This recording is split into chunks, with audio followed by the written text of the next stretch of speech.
Hello everyone, this is Abrar Malik. Welcome to my YouTube channel number one math. So guys, आज start करते हैं हम class 10th की mathematics chapter 1 real number. अगर mathematics में real number present है तो इसका अपोजिट भी एग्जिस्ट करता होगा। मीन्स रियल का अपोजिट इमेजिनरी। अगर हम इमेजिनरी नंबर को समझ लें, और ये सिर्फ एक ही टाइप के होते हैं, एक ही फॉर्मेट के होते हैं। अगर हम इमेजिनरी नंबर समझ जाएं तो इमेजिनरी नंबर को छोड़कर जो नंबर भी है वो नंबर रियल है। तो अब समझते हैं इमेजिनरी नंबर क्या होता है। इमेजिनरी नंबर अगर रेडिकल साइन के अंदर, ये साइन क्या होता है? Radical sign. इस साइन को जनरली क्या कहा जाता है? रेडिकल साइन, जिसको हम स्क्वायर रूट के नाम से जानते हैं, क्यूब रूट के नाम से जानते हैं, फोर्थ रूट के नाम से जानते हैं। तो अगर रेडिकल साइन के अंदर कोई भी नंबर माइनस का आ गया तो ये क्या हो गया? Imaginary number.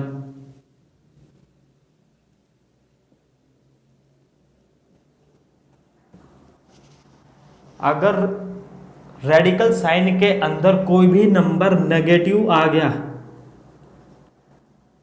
ये क्या हो गया? Imaginary number. ये नंबर सिर्फ इसी टाइप के होते हैं कि रूट के अंदर या रेडिकल साइन के अंदर नंबर अगर नेगेटिव आ गया तो उसको हम इमेजिनरी नंबर कहते हैं। इस टाइप के नंबर को छोड़कर सारे नंबर मैथमेटिक्स की बुक में रियल नंबर है। अगर हमने इसको समझ लिया तो इस नंबर को छोड़ के जितने भी नंबर आपको मैथमेटिक्स की बुक में मिले वो सब क्या है? रियल नंबर है। रियल नंबर फर्दर क्लासिफाई किए गए कैसे? पहले रेशनल नंबर और दूसरे इर्रेशनल नंबर।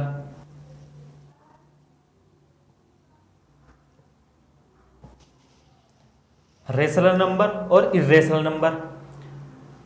रेशनल नंबर फिर से क्लासिफाई किए गए। First natural number, second whole number, third integer, fourth fraction, last decimal number.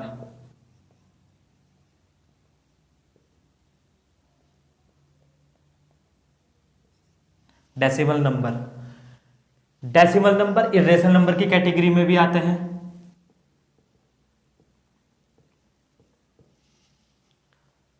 अब इन्हें अकेले अकेले पढ़ते हैं कि ये होता क्या है और डेसिमल नंबर किस किस तरह से आते हैं। नेचुरल नंबर उस नंबर को कहते हैं जो काउंटिंग में यूज होता है, जैसे 1 2 3 4। तो ऐसे नंबर जो गिनती में यूज हुए 1 2 3 4, ऐसे ही आगे तक। होल नंबर उस नंबर को कहते हैं जब नंबर के शुरुआत हम जीरो से करते हैं। 0 1 2 3 4 5, ऐसे।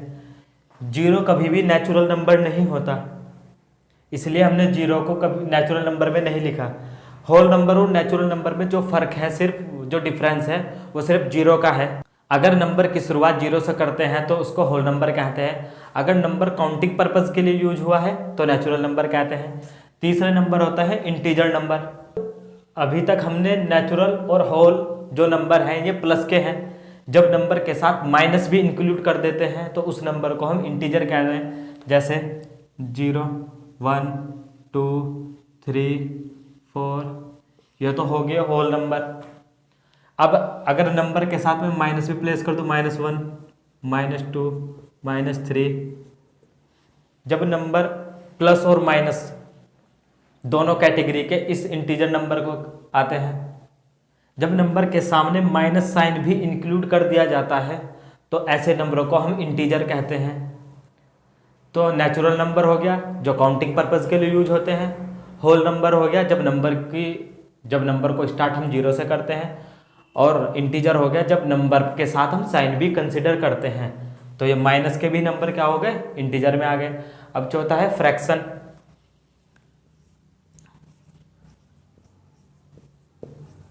फ्रैक्शन, फ्रैक्शन उस नंबर को कहते हैं जो p बाई क्यू की फॉर्म में होगा।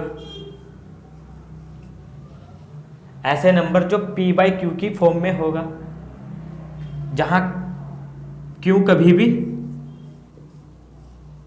जीरो नहीं होगा। जब नंबर p बाई क्यू की फॉर्म में होगा और q कभी जीरो नहीं होगा, और p और q क्या है दोनों, p एंड q क्या है, ये होल नंबर है।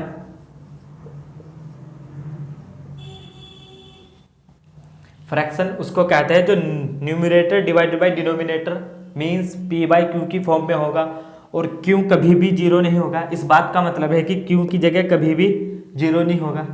एग्जाम्पल के रूप में आपको ऐसा नंबर देखने को नहीं मिल सकता 4 डिवाइडेड बाई 0, कि q की जगह कभी जीरो नहीं होगा। इस बात का यही मतलब है, इस टाइप का नंबर आपको नहीं मिलेगा। और p और q क्या होंगे, दोनों होल नंबर होंगे। होल नंबर मीन्स 0 1 2 3 4 ये प्रेजेंट हो गए p और q की जगह। इट्स मीन फ्रैक्शन कभी भी नेगेटिव नहीं होने का। फ्रैक्शन कभी भी क्या नहीं होने का, नेगेटिव, क्योंकि फ्रैक्शन में जो p और q यूज हुए वो होते हैं होल नंबर, और सारे होल नंबर क्या होते हैं, पॉजिटिव होते हैं। तो इसलिए फ्रैक्शन कभी भी नेगेटिव नहीं होता। जब कोई नंबर p बाई क्यू की फॉर्म में होता है और p और q क्या होते हैं, इंटीजर होते हैं, और q नॉट इक्वल टू 0, तो ऐसे नंबर को हम रेशनल नंबर कहते हैं। ये हुई किताबी बात। अब समझते हैं एग्जाम्पल से। p बाई क्यू की फॉर्म का होने का मतलब क्या है, यानी कि ऐसा होगा 5 बाय 7। 5 और 7 क्या है, इंटीजर है, और q नॉट इक्वल टू 0। ठीक है, यानी कि q नॉट इक्वल टू 0 का मतलब क्या है, ये ऐसा नहीं हो सकता 5 बाई 0। ऐसा क्वेश्चन आपके पूरी 10th क्लास में नहीं मिलेगा। p की जगह 0 हो सकता है, लेकिन q की जगह कभी 0 नहीं हो सकता। तो ऐसे नंबर को हम रेशनल नंबर कहते हैं, और रेशनल नंबर में इंटीजर यूज हुए हैं p और q, और इंटीजर माइनस के भी होते हैं, तो ऐसे भी हो सकता है।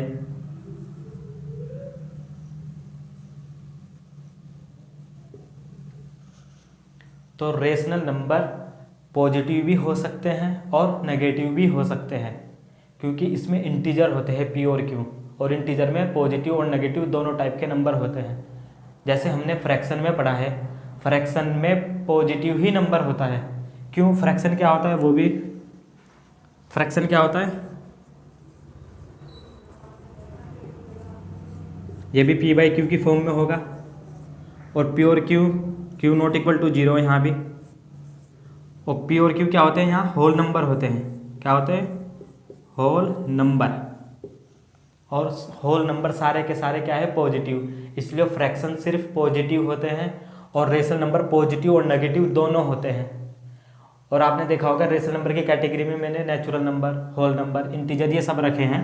तो जैसे देखो 9, ये कैसे रेशनल नंबर हुआ, तो जब हम किसी नंबर को p बाई क्यू की फॉर्म में रिप्रेजेंट कर सकते हैं, तो हम इसके डिवाइडेड बाय 1 कर देंगे। तो ये क्या हो गया, p बाई क्यू की फॉर्म में हो गया।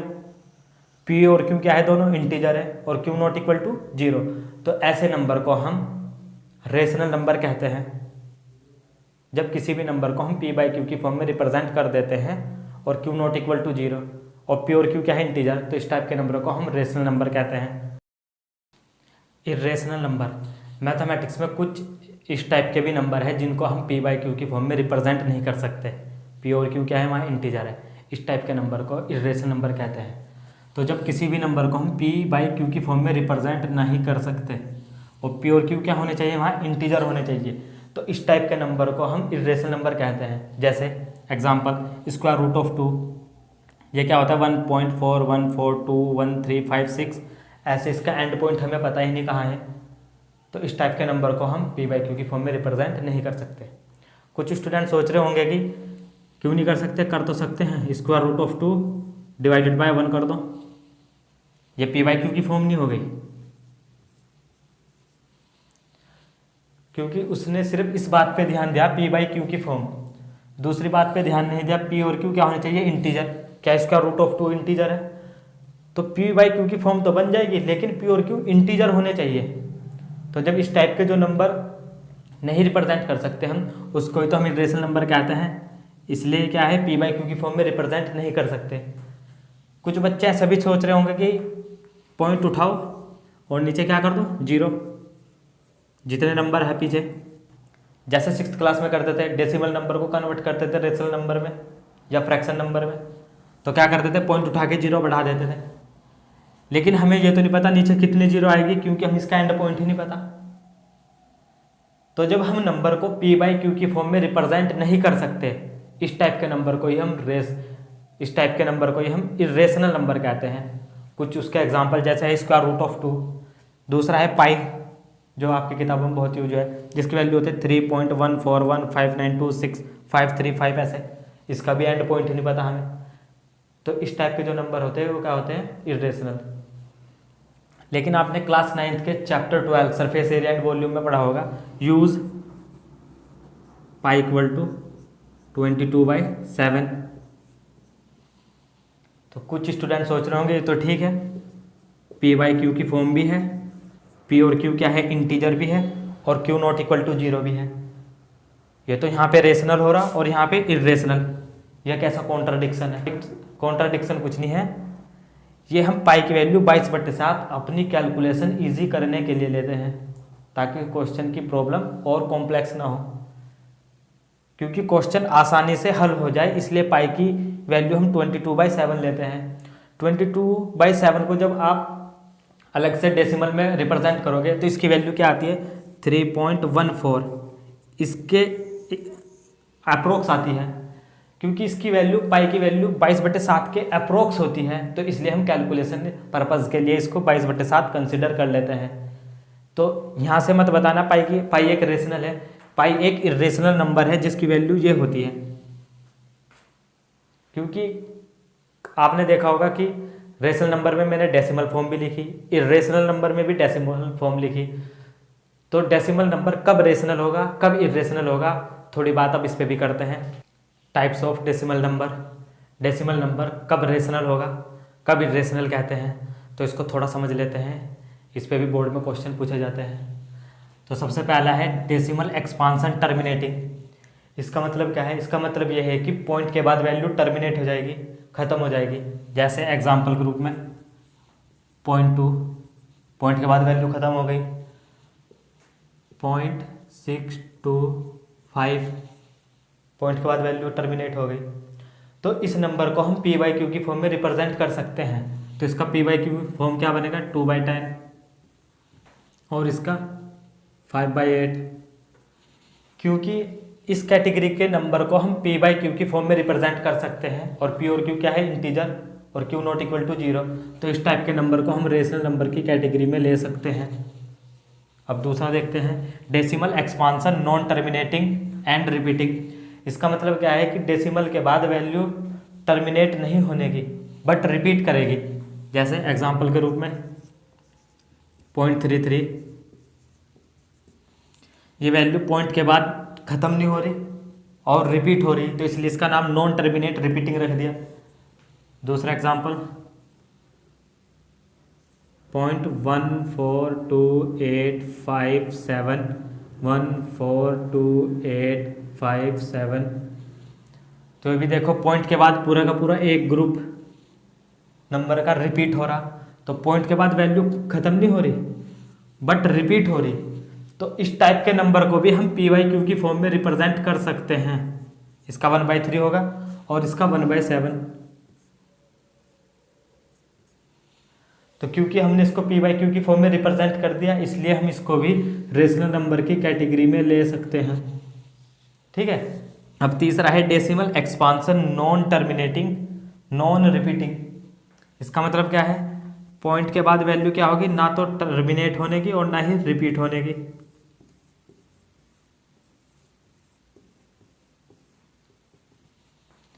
पॉइंट के बाद वैल्यू ना तो टर्मिनेट हो रही और ना ही रिपीट हो रही, और क्योंकि इस टाइप के नंबर को हम कभी भी पी बाई क्यू की फॉर्म में रिप्रेजेंट नहीं कर सकते, पी और क्यू क्या है, इंटीजर, तो इसलिए इस टाइप के नंबर को हम कहाँ रखते हैं, इरेशनल नंबर की कैटेगरी में रखते हैं। जैसे इसका कुछ एग्जाम्पल और हो गया पाई स्क्वायर रूट ऑफ 2, जब इनकी डेसिमल फॉर्म एक्सपांड करोगे तो ये वैल्यू ना तो टर्मिनेट होने की और ना ही रिपीट, तो इस टाइप के नंबर को हम इरेशनल नंबर की कैटेगरी में रखते हैं। आई होप आपने यहाँ से कुछ नया सीखा होगा। प्लीज़ वीडियो को शेयर करो, चैनल को सब्सक्राइब करो और नेक्स्ट वीडियो का वेट करो। Thank you.